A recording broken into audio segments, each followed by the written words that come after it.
ভাতের মাড় দিয়ে নরম তুলতুলে ও অসংখ্য ছিদ্রযুক্ত চিতই পিঠার খুব সহজ একটি রেসিপি আজ আমি আপনাদেরকে দেখাবো। আসসালামু আলাইকুম। আজ আমি আপনাদেরকে খুব সহজেই ভাতের মাড় দিয়ে চিতই পিঠার খুব সহজ একটি রেসিপি তৈরি করে দেখাবো। যারা চিতই পিঠা তৈরি করতে পারেন না, বারবার চালের গুঁড়া নষ্ট করেছেন, আজকের এই রেসিপিটি আপনাদের জন্য। প্রতিটা পিঠা এমন ছিদ্রযুক্ত হবে আর অনেক বেশি নরম হবে আর ভিতরে অনেক বেশি জালিদার হবে। দেখতেই পাচ্ছেন পিঠাগুলা কতটা পারফেক্টভাবেই তৈরি হয়েছে আর কতটা জালিযুক্ত ভিতরে আছে। আশা করি আজকের এই সহজ চিতই পিঠার রেসিপিটি আপনাদের ভালো লাগবে। তো চলুন কিভাবে তৈরি করেছে এই চিতই পিঠাটি সেই রেসিপিটি আপনাদেরকে দেখিয়ে দিই। এই চিতই পিঠা তৈরি করার জন্য এখানে আমি ভাতের মাড় নিয়ে নিয়েছি। আর এই ভাতের মাড়টা কুসুম গরমের থেকেও একটু বেশি গরম। এখন এটা এক সাইডে রেখে দিচ্ছি। এখন আরেকটা বাটি নিয়ে নিচ্ছি। এখন এর ভিতরে আমি নিয়ে নিচ্ছি শুকনা চালের গুঁড়া। আপনারা চাইলে ভেজা চালের গুঁড়াও নিয়ে নিতে পারবেন। আমি এখানে 3 কাপ শুকনা চালের গুঁড়া নিয়ে নিচ্ছি। এখন এখানে দিয়ে দিচ্ছি স্বাদ মতো লবণ। লবণটা আপনাদের স্বাদ অনুযায়ী কম বেশ করে দিয়ে নেবেন। এখন এই উপকরণগুলো খুব ভালো করে একটু মিশিয়ে নিচ্ছি। এখন এখানে আমি ভাতের মাড় দিয়ে দিচ্ছি 1 কাপ। তারপরে একটু একটু করে ভাতের মাড় দিতে হবে, এটা মিশিয়ে নিতে হবে। আমি এখানে এবার একটু একটু ভাতের মাড় দিচ্ছি আর খুব ভালো করে মিশিয়ে নিচ্ছি। আবারও একটু দিয়ে দিলাম। এভাবে করেই মিশিয়ে নিতে হবে। এই কাজটা একটু ধৈর্য সহকারে করতে হবে, তাহলে পারফেক্ট পিঠা আপনারাও তৈরি করে নিতে পারবেন। তো আমি একটু একটু ভাতের মাড় দিচ্ছি আর এভাবে করে মথে নিচ্ছি। এই কাজটা কিন্তু একটু সময় নিয়ে ধৈর্য ধরে করে নিতে হবে। আপনারা প্রথম থেকে শেষ পর্যন্ত প্রতিটা টিপস ফলো করলে আপনারাও পারফেক্ট পিঠা প্রথমবারেই বানাতে পারবেন। তো এইভাবে আমি একটু সময় নিয়ে খুব ভালো করে 4 থেকে 5 মিনিট এভাবেই মথে নেব। তাহলে পিঠাটা কিন্তু একদম পারফেক্ট হবে, অনেক ছিদ্র হবে আর অনেক বেশি নরম হবে। আর এইভাবে করলে আপনারা যে কোনো কড়াইয়ে এই পিঠাটি তৈরি করে নিতে পারবেন। দেখতেই পাচ্ছেন কিভাবে আমি মথে নিচ্ছি। এটা ঠিক এভাবেই এটাকে একটু সময় নিয়ে আপনারা খুব ভালো করে মথে নেবেন। যে কোনো জিনিস তৈরি করতে একটু ধৈর্য ধরে খুব ভালো করেই করে নিতে হয়, তাহলে তার ফলটা খুব ভালো পাওয়া যায়। এটা আপনাদেরকে দেখে বুঝে নিতে হবে আমি কিভাবে এটা মথে নিচ্ছি বা মিশিয়ে নিচ্ছি। আবারও এখন আমি একটু একটু করে ভাতের মাড় এখানে দিয়ে দেব।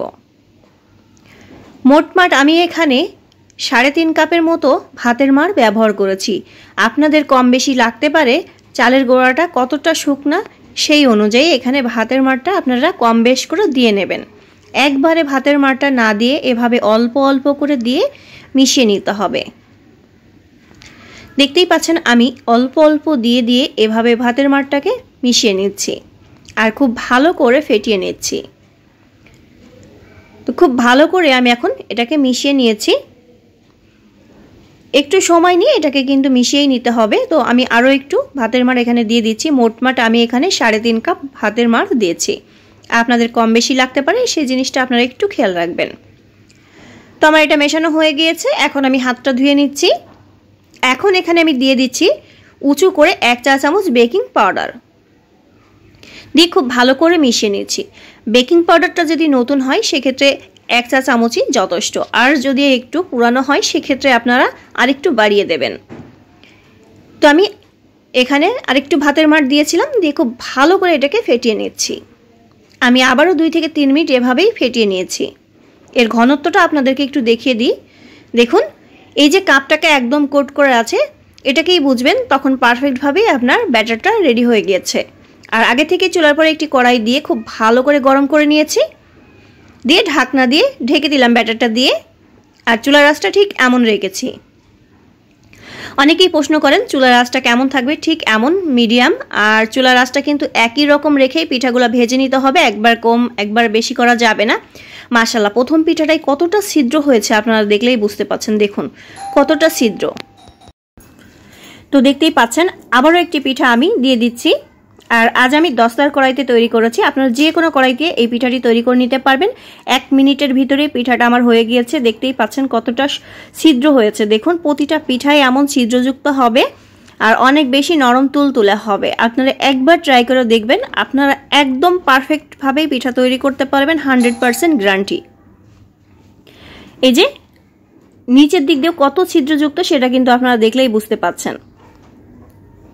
এভাবে আমি সবগুলা পিঠাই তৈরি করে নেব।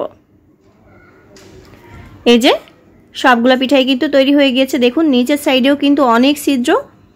আর এই পিঠাগুলা আমি আজকে ভর্তা দিয়ে পরিবেশন করে আপনাদেরকে দেখিয়ে দেব, কারণ চিতই পিঠা ভর্তা দিয়ে খেতে কিন্তু খুবই মজার। এখানে আমি শুটকি ভর্তা, সরিষা ভর্তা আর ধনিয়া পাতা ভর্তা বানিয়ে নিয়েছি। চিতই পিঠা এই ভর্তাগুলো দিয়ে খেতে কিন্তু অসম্ভব মজার। আশা করি আজকের এই সহজ চিতই পিঠার রেসিপিটি আপনাদের ভালো লাগবে। যদি ভালো লেগে থাকে অবশ্যই পেজটাতে ফলো দিয়ে পাশে থাকবেন, আর যারা ইউটিউব চ্যানেল থেকে দেখছেন চ্যানেলটি সাবস্ক্রাইব করে পাশে থাকা বেল আইকনটি প্রেস করে দিবেন, তাহলে যখনই আমি নতুন কোনো রেসিপি দেব সবার আগে আপনাদের কাছে নোটিফিকেশন পৌঁছে যাবে। আর এই চিতই পিঠার রেসিপিটি কেমন লেগেছে অবশ্যই কমেন্ট করে জানাবেন। আর যদি ভালো লেগে থাকে ফ্যামিলি অ্যান্ড ফ্রেন্ডের সাথে অবশ্যই শেয়ার করবেন। আর এভাবে একবার চিতই পিঠা বানিয়ে অবশ্যই দেখবেন কেমন হয়। আজকের মতো বিদায় নিচ্ছি।